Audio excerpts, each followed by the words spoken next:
Advocate Vasant തെങ്ങുമള്ളി, അങ്ങനെ പറ്റിക്കലാണ് എന്ന് പറഞ്ഞവർക്കുള്ള തിരിച്ചടിയാണ് ഇത് എന്ന് ഇടതുപക്ഷം പറയുമ്പോൾ, ഈ കമ്മീഷനിൽ ഞങ്ങൾക്ക് വിശ്വാസ്യതയുണ്ടായിരുന്നില്ല എന്ന് പറഞ്ഞിടത്ത് കോൺഗ്രസുമുണ്ട്. ഒരു വശത്ത് കോൺഗ്രസ് അങ്ങനെ പറയുന്നു, ഇത് സർക്കാർ പെട്ടെന്ന് പരിഹരിക്കട്ടെ എന്ന് ലീഗ് അടക്കം പറയുകയും ചെയ്യുന്നു. ഇപ്പുറത്ത് വഖഫ് ബിൽ ഇത് പരിഹരിച്ചില്ലെങ്കിൽ ഞങ്ങൾ അങ്ങേയറ്റം വരെ ജനങ്ങൾക്കൊപ്പം നിന്ന് സമരം ചെയ്യുന്നുള്ള ഒരൊറ്റ കൈ BJPയും പ്രകടമാക്കുന്നു. ഇതിപ്പോ ആരുടെ കോർട്ടിലാണ് പന്തുകൾ എന്നുള്ളത് ഒരു ചോദ്യമായി നിൽക്കുമ്പോൾ കോൺഗ്രസിന്റെ കോർട്ടിൽ തൽക്കാലം പന്തില്ല എന്നുള്ളത് തന്നെയാണ് സത്യാവസ്ഥ. എങ്ങനെയാണ് പ്രതികരിക്കുന്നത്? ഇത് ഏത് തരത്തിലാണ് വസന്ത് റെസ്പോൺസ്? അല്ല അപർണ, ഞങ്ങളെ സംബന്ധിച്ച് ഞങ്ങൾ കളത്തിലിറങ്ങി കളിക്കുന്നവർ തന്നെയാണ്. പക്ഷെ തൽക്കാലം ഈ വർഗീയതയുടെ കോർട്ടിൽ ഞങ്ങൾക്ക് പന്ത് വേണ്ട എന്ന നിലപാടാണ് കാലങ്ങളായി ഞങ്ങൾ സ്വീകരിക്കുന്നത്, ഇപ്പോഴും സ്വീകരിക്കുന്നത്. പിന്നെ ഞങ്ങൾക്ക് മറ്റൊരു നിലപാട് കൂടിയുണ്ട്.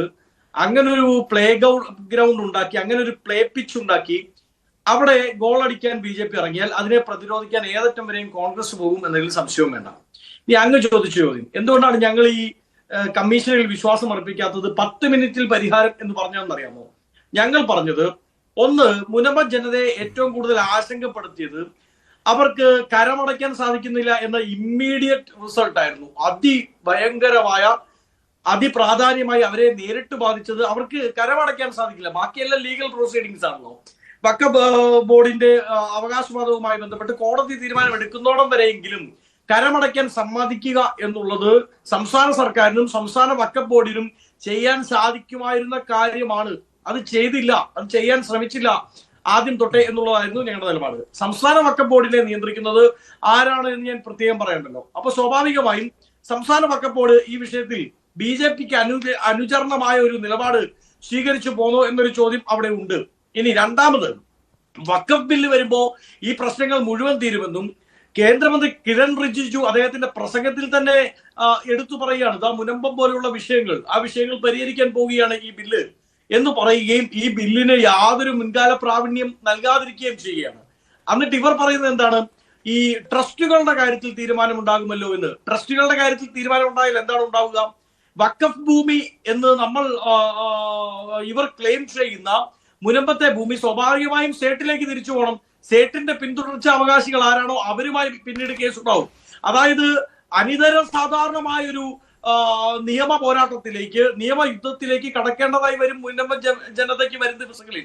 കോൺഗ്രസ് ഇത് മുമ്പേ പറഞ്ഞതാണ്, ഞങ്ങൾ ഇപ്പൊ വീണ്ടും ആവർത്തിക്കുകയാണ്. ഈ Kesavananda Bharati versus state of Kerala എന്നൊക്കെ നമ്മൾ പഠിക്കുന്നത് പോലെ, വളരെ Mary Roy versus state of Kerala എന്നൊക്കെ പറഞ്ഞ് നമ്മൾ പഠിക്കുന്നത് പോലെ വരും ദിവസങ്ങളിൽ മുനമ്പം പീപ്പിൾ അവരുടെ എന്താണ് വേഴ്സസ് സ്റ്റേറ്റ് ഓഫ് കേരള എന്ന് പറയുന്ന ഒരു പ്രധാനപ്പെട്ട കേസ് ഉണ്ടാകാൻ പോവുകയാണ്. നോക്കൂ, ഈ ഒറ്റ ബില്ലുകൊണ്ട് സംസ്ഥാന വഖഫ് ബോർഡിനും കേന്ദ്ര വഖഫ് ബോർഡിനും തീരുമാനിച്ച് തീർക്കാൻ പറ്റുമായിരുന്ന ഒരു വിഷയത്തിലാണ് ഇത്രമാത്രം പ്രശ്നങ്ങൾ ഉണ്ടാക്കിയത്. ഇനി രണ്ട് കാര്യങ്ങൾ. BJPയുടെ അടുത്ത ദിവസത്തെ വളരെ പ്രധാനപ്പെട്ട ഒരു യോഗം അവിടെ നടക്കാൻ പോവുകയാണ്. അവർ സൂചിപ്പിച്ചതുപോലെ കേന്ദ്രമന്ത്രി കിരൺ റിജിജു അവിടെ എത്തും. ആ യോഗത്തിന്റെ പേര് ഇട്ടിരിക്കുന്നത് അഭിനന്ദൻ സദസ് എന്നാണ്. ആർക്കാണ് അഭിനന്ദനം കൊടുക്കുന്നത്?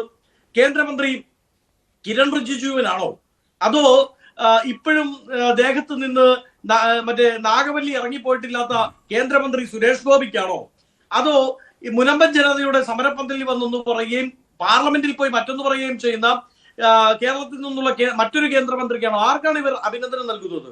ഇനി നരേന്ദ്രമോദിക്കാണോ? അങ്ങനെയാണെങ്കിൽ ഈ ചർച്ചയിലുള്ള BJP പ്രതിനിധിയോട് എന്റെ എളിയ ചോദ്യം, നിങ്ങൾ വലിയ കൊട്ടി ഘോഷിച്ച്, നിങ്ങൾ മുനമ്പൻ ജനതയുടെ അടുത്ത് പോയി വലിയ വീർവാണം അടിച്ച് നിങ്ങൾ കൊണ്ടുവന്ന ഈ ബില്ലുണ്ടല്ലോ, ഈ ആക്ട് ഉണ്ടല്ലോ, ഈ നിയമമുണ്ടല്ലോ, അത് നിലവിൽ വന്ന എത്രാമത്തെ ദിവസം തൊട്ട് ആ നിയമത്തിന്റെ ഭാഗമായി ഈ പറയുന്ന മുനമ്പൻ ജനതയ്ക്ക് ഏറ്റവും കുറഞ്ഞ പക്ഷം കരമടയ്ക്കാൻ സാധിക്കുമെന്ന് കേന്ദ്രമന്ത്രി കിരൺ റിജിജു എങ്കിലും ആ വേദിയിൽ വന്ന് പ്രസംഗിക്കാൻ തയ്യാറാവണം. വെല്ലുവിളിക്കുകയാണ് കോൺഗ്രസ്. നിങ്ങൾ കൊണ്ടുവന്ന വഖഫ് ബില്ല് കൊണ്ട് മുനമ്പത്തെ ജനതയുടെ പ്രശ്നം തീരുമെങ്കിൽ കേന്ദ്രമന്ത്രി കിരൺ റിജിജുവോ അല്ലെങ്കിൽ ഈ ചർച്ചയിൽ പങ്കെടുക്കുന്ന BJP പ്രതിനിധിയോ പറയണം, ഈ ബില്ല് ആക്ടായി അത് എൻഫോഴ്സ്മെന്റിൽ വന്ന് എത്രാമത്തെ ദിവസം തൊട്ട് ഈ മുനമ്പത്തെ ജനതയ്ക്ക് കരമടയ്ക്കാൻ സാധിക്കും, അവരുടെ പ്രശ്നം സമ്പൂർണ്ണമായി തീരാൻ ഈ ബില്ല് എന്തൊക്കെയാണ് സംഭാവന ചെയ്യാൻ പോകുന്നത് എന്ന് പറയണം. ഇനി BJPക്കാരുടെയും സംഘപരിവാരത്തിനില്ല കേട്ടോ, അവര് BJP കുറെയൊക്കെ ക്രൈസ്തവ സ്നേഹം പറയുമ്പോൾ അവർ ഓർഗനൈസറിൽ ക്രൈസ്തവ സഭയാണ് ഏറ്റവും വലിയ നോൺ ഗവൺമെന്റൽ ലാൻഡ് ഹോൾഡർ എന്ന് പറഞ്ഞുകൊണ്ട് എഴുതും. അവർ മദർ തെരേസയ്ക്കെതിരെ എഴുതും. അവർ ഗ്രഹാം സ്റ്റെയിൻസിനെ ആക്രമിക്കും. അവർ മധ്യപ്രദേശിൽ പള്ളിക്കുള്ളിലേക്ക് ആർച്ച് കയറും, പള്ളിയുടെ മുകളിലുള്ള കുരിശ് താഴെയിടും. അങ്ങനെ എല്ലാ പണികളും ചെയ്യുന്നവരാണ് ഇവർ. നോക്കൂ, ഈ ഗ്രഹാം സ്റ്റെയിൻസിനെ ആക്രമിക്കുമ്പോൾ ഇവർ ബജറംഗി ദളാണെങ്കിൽ പള്ളിയുടെ മുകളിലേക്ക് കയറുമ്പോൾ ഇവർ രാമസേനയാണ്. പള്ളിയിലെ വികാരിയച്ഛനെ തെരുവിലിറക്കി വലിച്ചിഴയ്ക്കുമ്പോൾ ഇവർ ഹനുമാൻ സേനയാണ്. നാട്ടിൽ മുഴുവൻ ഇവർക്ക് പല പേരാണ്. ആ പല പേരിലെത്തുന്ന ഭീകര സത്വത്തിന്റെ പേരാണ് സംഘപരിവാരം എന്നത്. അത് തിരിച്ചറിയാൻ ക്രിസ്ത്യൻ സമൂഹം തയ്യാറാവണം. ഞാനടങ്ങുന്ന ക്രിസ്ത്യൻ സമൂഹം തയ്യാറാവാത്ത പക്ഷം ഇവരുടെ ഈ ആദ്യത്തെ ഒരു ഷുഗർ കോട്ടഡ് ലവ് ഉണ്ടല്ലോ, ആ ഷുഗർ കോട്ടഡ് ലവിന് ശേഷം വരാൻ പോകുന്നത് കൈപ്പേറിയ ദിനങ്ങളായിരിക്കും എന്നത് മറന്നു പോകാൻ പാടില്ല. ഓക്കെ, ബി.ജെ.പി നേതാവ് അഡ്വക്കേറ്റ്